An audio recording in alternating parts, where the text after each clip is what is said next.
Hello and welcome to the Rest is Football with me, Gary Lineker, and Alan Shearer. Micah is unfortunately delayed on his plane, but we have got a very, very special guest on this episode. In fact, you could describe him as footballing royalty.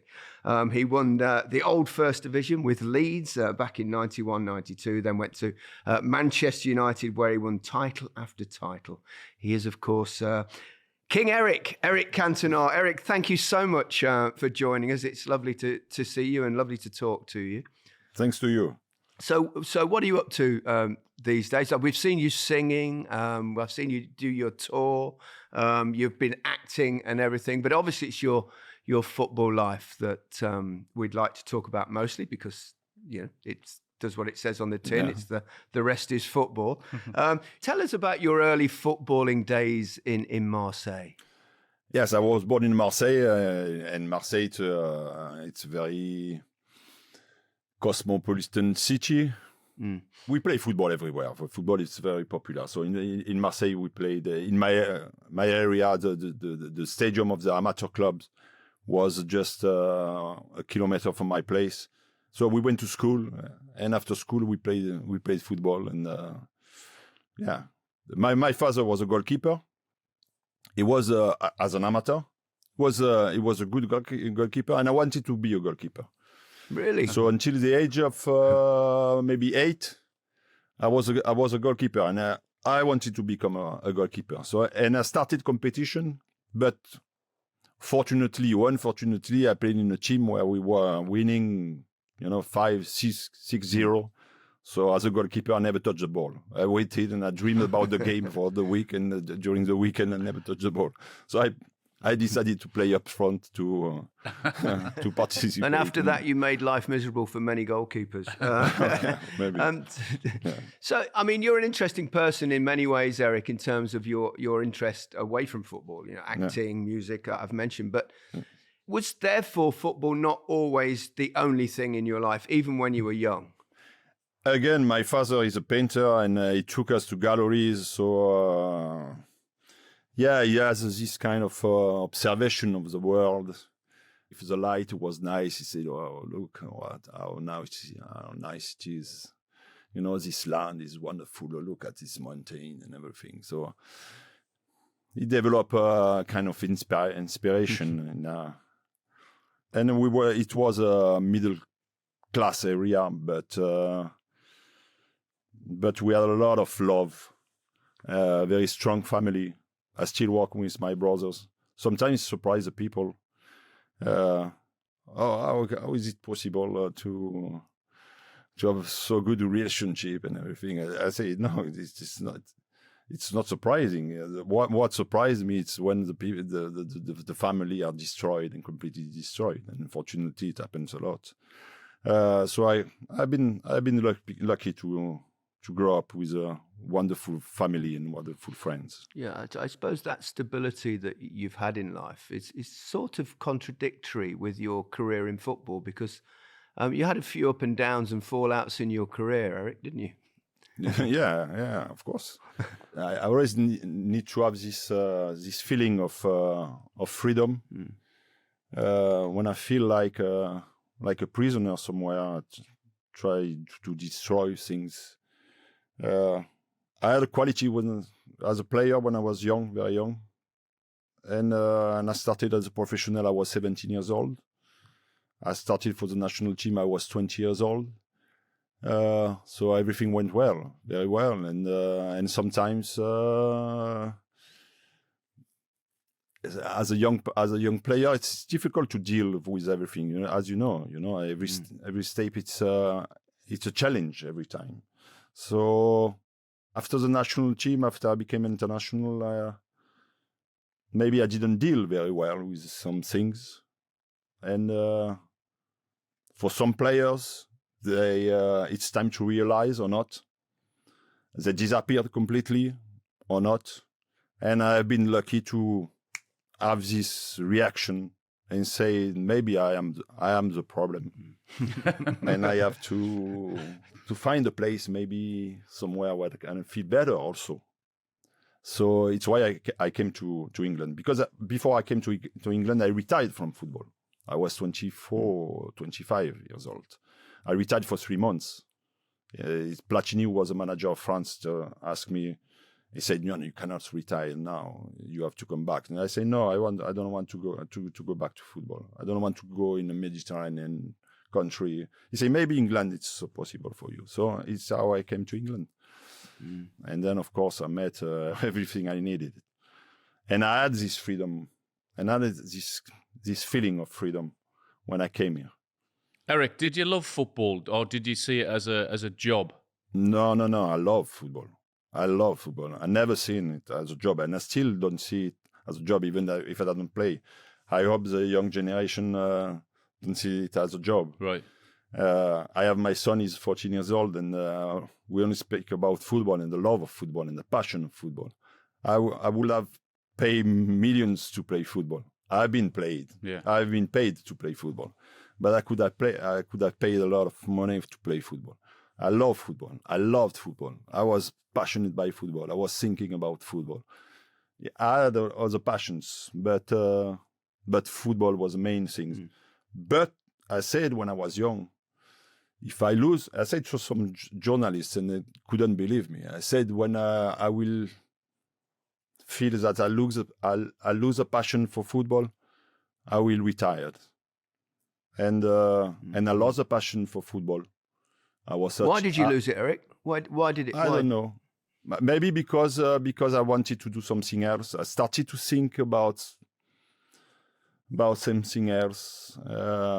And inspiration, it's very strong on the body, you know. When you start to think about something, you start to be in an imaginary world. It's very strong. So I couldn't be at 100%. I couldn't think and be concentrated on 100% in football. It's why I said maybe it's because you lose the passion, so it's time to retire. And I retired. I was 30 years old. And I was just about to say that. You mentioned that you retired for 3 months before you came to England, but you also finished football at 30. I mean, 30 is such a young age. I mean, some would say that your best years are maybe still ahead of you, but you decided to finish at 30. Yeah, because for me, the best years was behind me. Really? You spoke about the love of football and the passion of football. I think if you don't do it at 100% with passion and love, you cannot play at 100%. And me, what was the most important thing for me, it's not even play football, it's to feel the fire inside of me, to feel the excitement of things. And football gives me this excitement, give me the opportunity to feel this excitement, this fire inside of me, until I decided to retire. Where were you happiest, Eric? Obviously, you went to Leeds for a short period and won the Division 1 title, as it was called then, and then you went to Manchester United. Were your happiest days at Manchester United? Yes, of course. Yeah. It was in Manchester also because the best year it's between 26 and 30. You can play, of course, after 30, but physically you start to go down. You have more experience, so you can play. But I've been lucky to spend this time in Manchester United with great players and a great manager, a great club, great fans. We started to win, so it was great. Yeah. The Leeds United Manchester United rivalry was very well known. When you left Leeds for Manchester United, were you aware of that kind of rivalry? Because you'd only been in the country, quite a few months. Yeah, I know it was close because when I arrived in Manchester, I lived in a hotel for 2 years, and my family was in Leeds. So you lived in a hotel for 2 years? Yeah, I live in a hotel. Wow. I love to live in a hotel. I still love to live in a hotel, but my family no. No. During the weekend after the game, I came back to Leeds, so I know it's close. And yes, because when we won the title, it was a fight until the last game with Manchester United. So we couldn't. But maybe I couldn't imagine that it will be, they wanted to kill me when I came back. I had a friend that the movie Looking for Eric was inspired by the relationship I had with a fan of Leeds called Gary King. He was fan of Leeds. And then when I left, he left Leeds because he was unhappy with, everything with Leeds. And he followed me.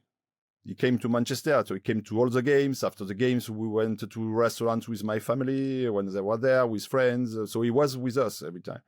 He travels with my father when we played away. My father doesn't speak a word of English, and they were driving across England. And Gary, because he gave some interviews, I think to The Guardian or something like this, because he's a real fun and great man and a great personality, and I love him. He had a lot of problems with the fans in Leeds, He lost his job and a lot of problems.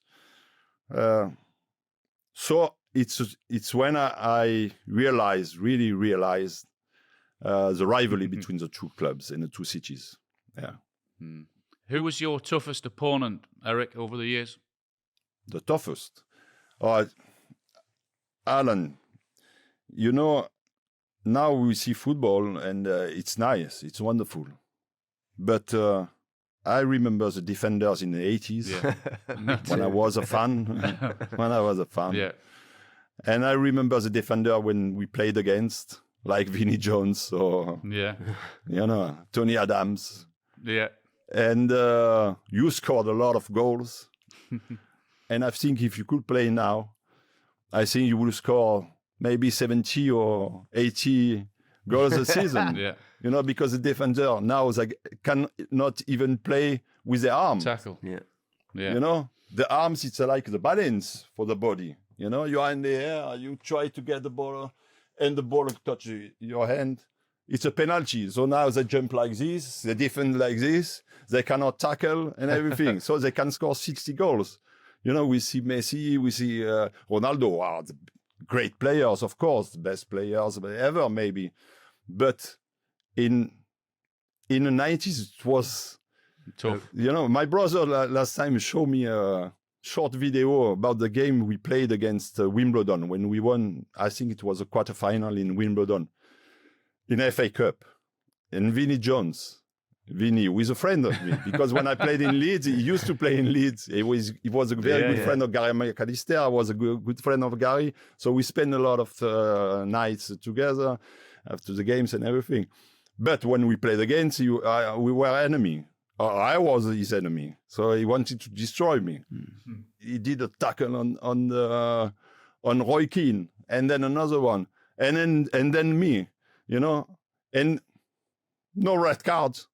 Nothing. Maybe he had one yellow card. But have you seen this kind of tackle? So the football was unbelievable. At this time was unbelievable. But I think now it's too much. It's too much because it's a defender. He has to defend. He has to use his hand for the balance of his body. It's just ridiculous, I think. It's gone too far in many ways. I mean, obviously you want to protect the players. You don't want players being kicked up in the air, but there's a balance somewhere, isn't there? It's a contact sport. It is a contact sport, or it should be. Yeah. Yeah, I'm very jealous. I think we're all jealous about the fact that you can't just be kicked by defenders nowadays. And you're quite right. It is. People say, "Oh, yeah, but you wouldn't be able to cope with the speed of the game now and stuff like that." Yeah. I think we'd have been okay. Yeah, you remember Goicoechea? The tackle of Goicoechea and Diego Maradona. I played against him. Yeah. The butcher of Bilbao, they used to call him. I played against him in Barcelona a few times. Yeah, he was a pussycat. Really. He was. And Gentile from Italia. Gentile, you remember Gentile? Yeah. I remember the '92 World Cup when Maradona was just kicked out of the tournament, wasn't it? It was incredible. He eventually got himself sent off. Go back to Manchester United. I think Sir Alex Ferguson has famously said many times that he felt he had to treat you slightly differently to the other players. Yeah. Because you were a different personality. Were you aware of that? Did you feel that? I think Alex Ferguson treated everybody differently or slightly differently, because we were all great personalities. I think it's why we won so many things. And the manager is that also. Manager, of course, he has to understand football. He knows football very well and everything. But a great manager is the one who can deal with any kind of personality. And Alex Ferguson was this kind of manager and kind of psychologist also. Have you got any regrets? I mean, you had an unbelievable career, but have you got any regrets, or would you have done anything differently? I have one regret, but if it didn't happen, you would have never won the Premier League. It's when I've been banned in '95. Yeah, and you won the league. So thanks for that. Yeah, I think that's probably where Alan was thinking of. He was thinking of that moment. What happened in that moment, Eric? What went through your head? What were you hearing? Obviously, what made you do what you did? Yeah. Oh. Sometimes we are fragile. You know, of course, human beings. Of course, football fans are great fans, but it's all about provocation. Also, you know, you support a team and you provoke the opponents, the opposite team, and it's like this. Sometimes it's difficult to say that because we cannot accept racist chant in stand, or because he says something about my mouth and because I was French and everything. But I heard that thousands of times before, you know. But sometimes I hope, or unfortunately, or I don't know, the fans can use any kind of thing to help their team to win. You know, and even being bad with the opponents, you know, and say some things or behave in a very, very bad way, in an unacceptable way. But that's football. It's why it's so wonderful. Well, I can only say thank you, because you're right. We might not have won the league if you hadn't have done it. So I was your biggest fucking fan when you did that. Also, that was actually that happened. That was one of my first ever appearances on Match of the Day. I think it was a night game, so it was called it Sports Night back then. And it was one of my first ever appearances as a pundit. Oh, right. And he's gone to me, so what did you make of that? And I thought, oh my God, I never expected to have to deal with this. Thank you very much, Eric. For those that don't know, for our younger listeners, this was a famous incident at Selhurst Park where obviously Eric was abused from the touchline and he went in with a kung fu style kick, which you were given, what was it, about a 9-month ban, Eric, which, and you obviously came out with your famous seagulls and trawler quote. Where did that come from? Because that was a magical and slightly abstract moment for most of us. I went to the court and I had 2 weeks of jails, and then we appealed, and I went back, and then I had 120 hours of community services. Yes, yeah, that's right. And after the second time in court, hundreds of journalists were there. Journalists who completely destroyed me. Maybe I deserved it. I don't say that it was nice, but I didn't want to speak to them. They can say anything. They can say whatever they want. And I can do whatever I want. And I can say whatever I want. So I was with a lawyer of Manchester United, and he said to me, you have to go to the press conference. I say, no, I don't go to the press conference. I don't want to speak to them. He said, yes, you should speak to them. It's important. I said, okay. Here we go. And speak to them. Did you plan that line?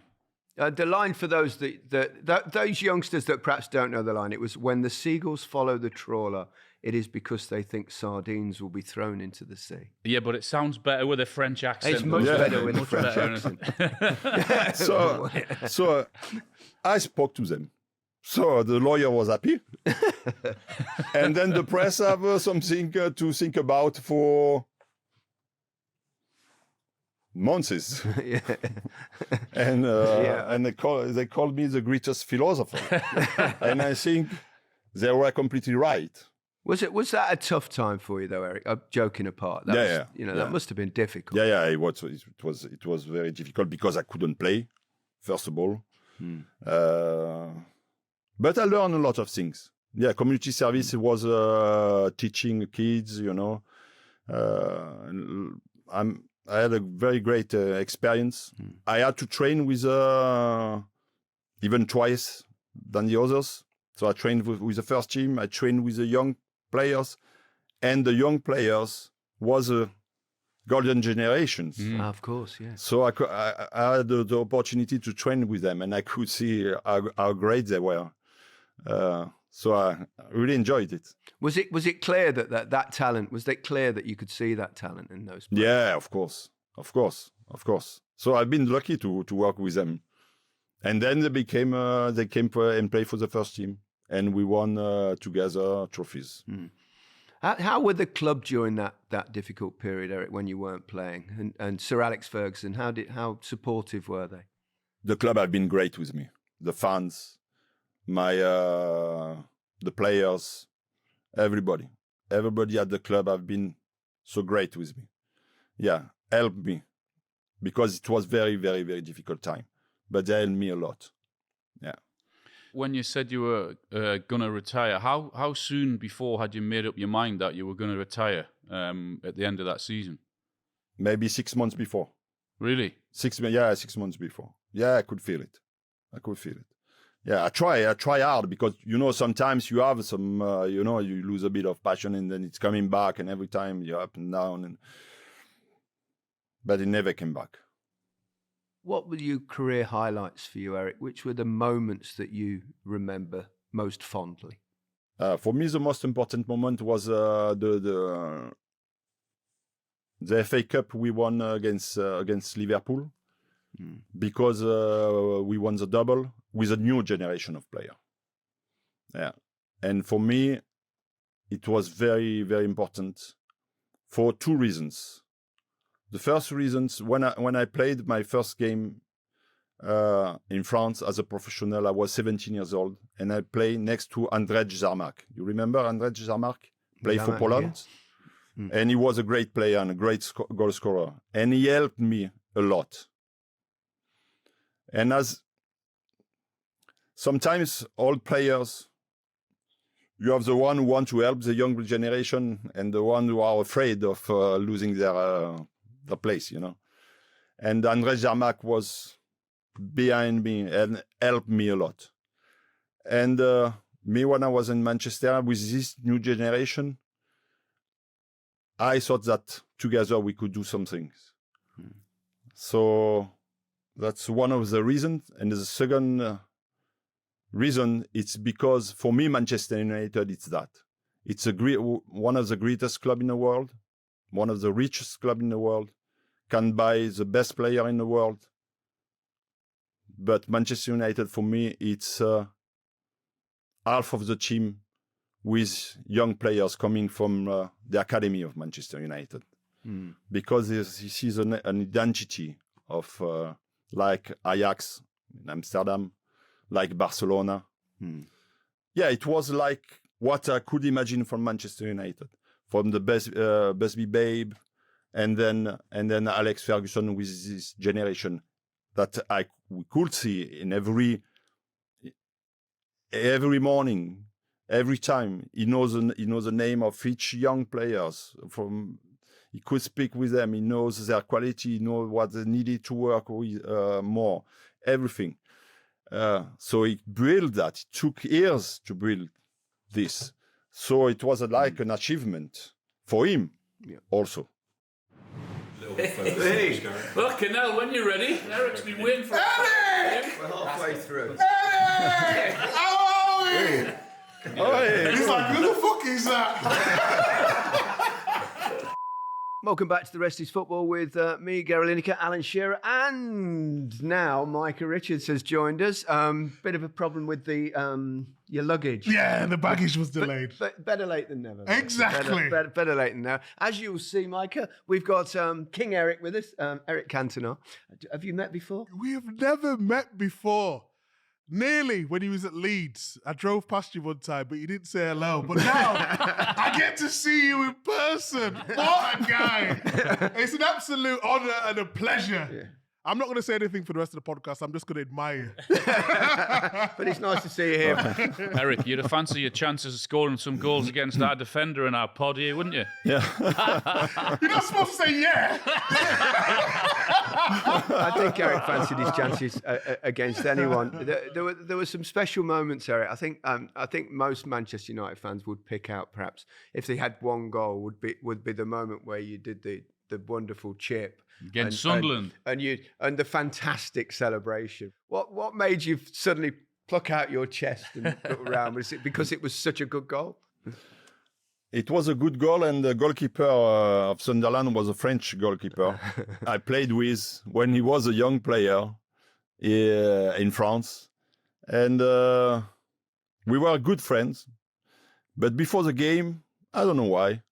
While we are in a tunnel, I was a captain, so I came in front, and I wanted to shake his hand, and he refused to shake my hand, like he wanted to impress me. A little bit of revenge. No, it's a mix of many things, I think. The beauty of the goal, him, and the fan taking the energy of everyone. I never thought about celebrations before. I never celebrate a goal 2 times the same way, because it's instinctive. It's instinct. Now we see players, they always do the same like thing. Alan Shearer did. Which is nice. Yeah, can we talk about Alan Shearer's celebration? It's got to be the worst celebration in the history of football, please. But he did it a lot of times. Which he scored so many goals. At least you can remember it, Micah. Eric, can you remember all your goals? Can you? I remember. Yeah, I can remember all the goals. Can you? Yeah. What was your best one?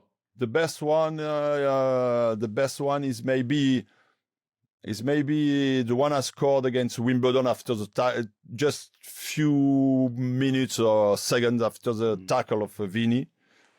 Yeah. Against Wimbledon, maybe this one. Yeah, with a yellow and red shirt of United, the old color of United. Yeah, maybe this one. Yeah. What made Sir Alex Ferguson so special? I don't know. As I told you before, he can deal with any kind of personality. He had a plan of for many years with young players. He can deal with the greatest player in the world, with the greatest personality in the world. He can deal with young players. He can deal with new generations of players also.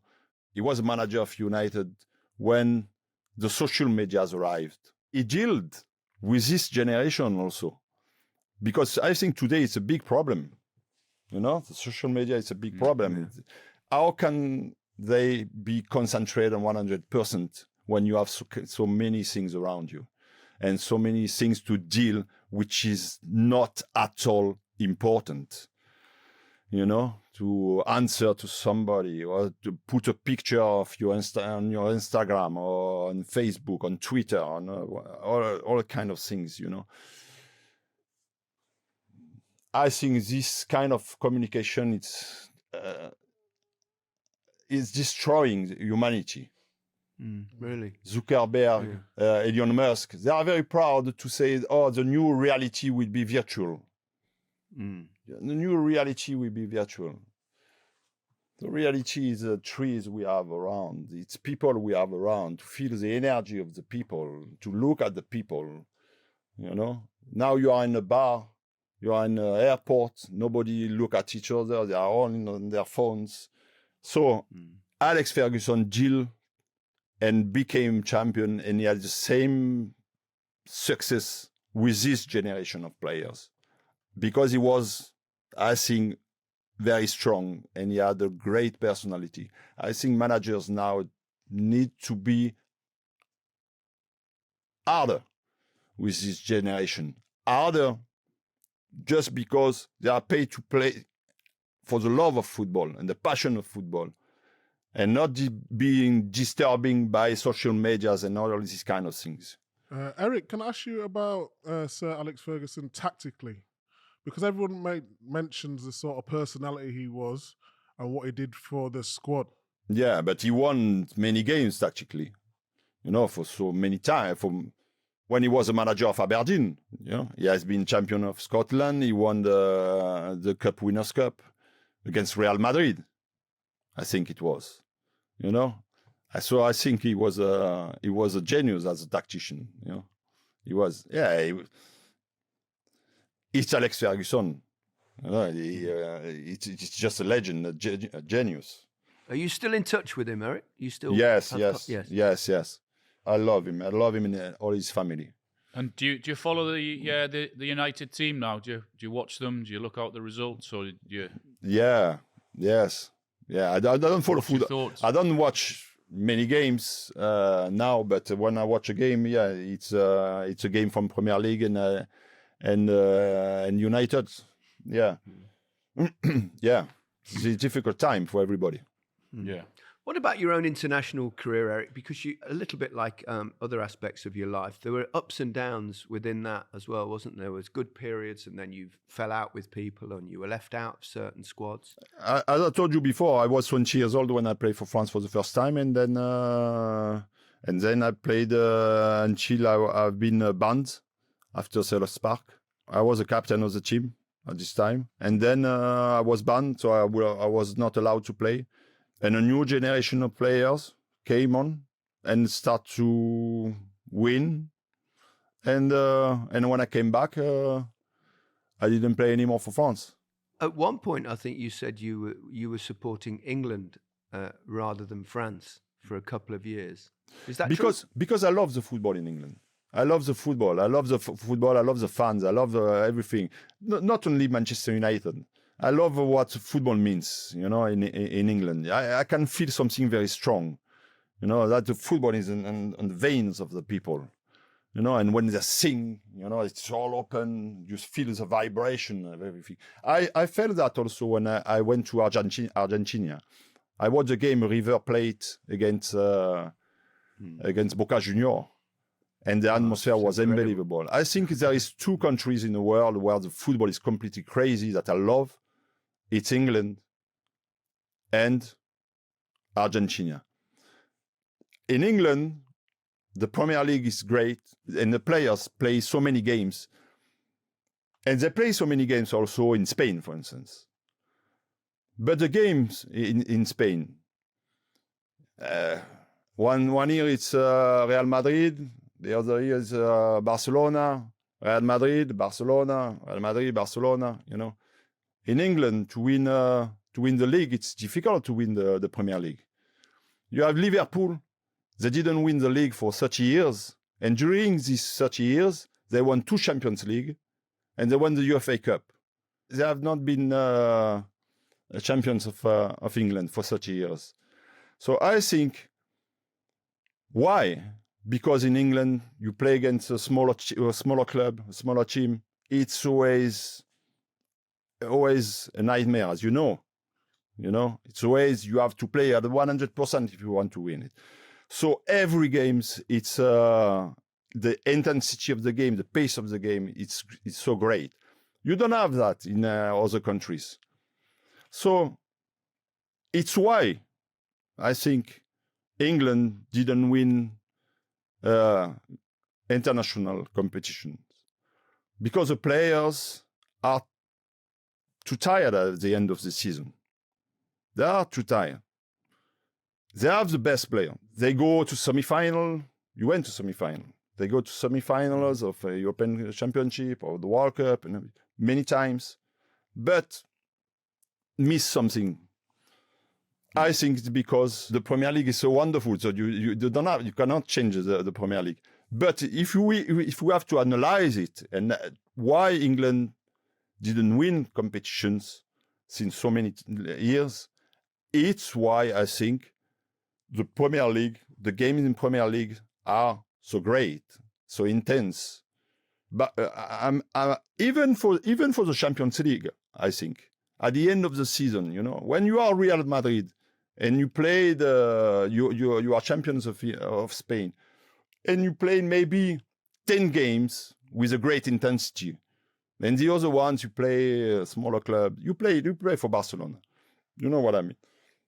So I think they are more fit, they are fresher than the English clubs. And the English club won a lot of competitions in Europe because they are much, much, much better than the other ones. You know, but for the international competition, it's even after all of that. After a few weeks of rest, and the players, you know, when you start to rest, sometimes it doesn't help you, you know, or you rest for all the summer and then you come back, you know. But resting for 10 days. But I hope this year England will win the World Cup. The European Championship. I hope so. And I still support England. Yeah, because I love the chants. I love when the people sing, you know, I love the vibration. Oh, the chants! even Cantona. I say, ooh, Cantona. You like that chant there, Eric? Did you ever consider perhaps going into coaching or management, Eric? No, It's like when I retired from football. Yes, playing a game, it's great, but to play a game, you need to concentrate. You need to be careful on what you eat, what you drink, and everything. Concentrate 100% of the game. And when you lose a passion, you don't want to do any more sacrifice. You know? Ideally, I would love to be a manager, but to be a manager, thinking about football 24 hours a day. Deal with the agent of the players. We deal with the player who is unhappy because he doesn't play. Explain to the other one why he doesn't play, and everything. No.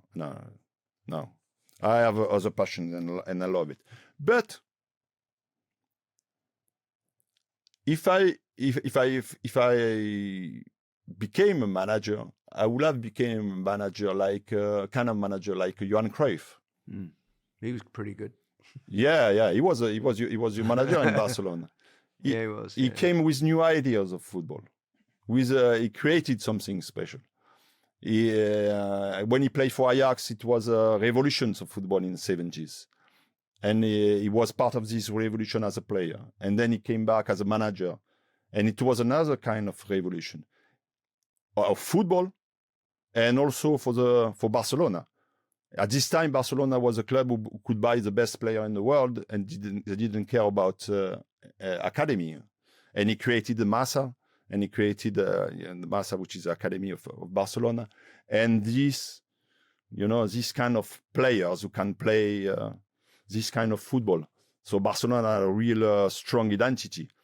And then Pep Guardiola became a manager. So he's a spiritual son of Johan Cruyff. But Johan Cruyff created all these kind of things.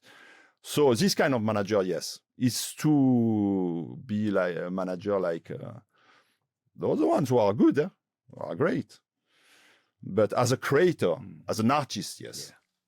How would you handle the players of today in terms of their attitudes? And you mentioned before social media and the games and all that. Would you? I don't want to handle that. I don't want even to think about it. No. They do whatever. I have a problem with my kids, you know. You can't deal with them. My kids, my son is 14 years old. My daughter, I got two oldest ones, but they are adults. The other ones, 14 years old, my son, 10 years old, my daughter. They don't have a phone. They don't have. And me, do they play football? Do they play football? This is my phone. You know? That's old school. This is the It's dinosaur. very small, The dinosaur. I call it the dinosaur. Is that Nokia 3310? It looks like. Okay. So, but they can observe the world. My kids, you know, they can observe the world. They can think. They can draw. They can paint. They can write poetry. They don't spend hours and hours and hours on the phone. You know, you see kids that are 2 years old in the airport, and No. And the parents think they are Scrolling. genius because I can use that. No, it was created to and everybody can use it. You know? And the kids are watching that. And then the brain, they have a lot of problems to speak, read, and everything. But everything, and everybody think it's normal. It's a normal life. Yeah, okay, modern life. You're a musician, Eric. You're also an actor and a footballer. Which one of those gives you the most satisfaction? Football and music. And music on stage. Being on stage in front of the people. You've been touring. Yeah. Because the music, it's thousands of you. You know? You see a kid, he listens to the music, it starts to dance. You feel the vibration of the music. And then we wrote music so that we can play together. So the music is something special. It's a part of humanity. It became before or after humanity. I don't know. It's a part of our body. You can feel on your body. When you dance, you can feel on your body. You don't Yes, when you dance. Yeah. Can you sing? Can you Exactly. sing? Can you sing, Eric? Come on, yes. You don't even think about it, you know? So Yes, it just so moves. It just flows. So naturally. Natural movement. Yeah. Speak for yourselves. Rubbish. But this energy can be shared when you can share this energy with the people in front of you, you know. That's great. That's a great feeling. Yeah. Great feeling. As strong as football. Yeah, it really is. Eric, before we let you go, what's the deal with you and the goats? I'm not talking about Lionel Messi here or whoever you think, but I mean... When a goat follows his hero in his car, it's because the ruler on a racetrack returns. The legend is back. And Eric walks out. Thank you so much, Eric. Brilliant. I love that. That was very special. What a man, what a player he was, and what a personality and what a character. He's disappeared now, but thank you very much to Eric Cantona. And that's it for this episode of The Rest is Football. So goodbye from me. Goodbye from me. Goodbye from me.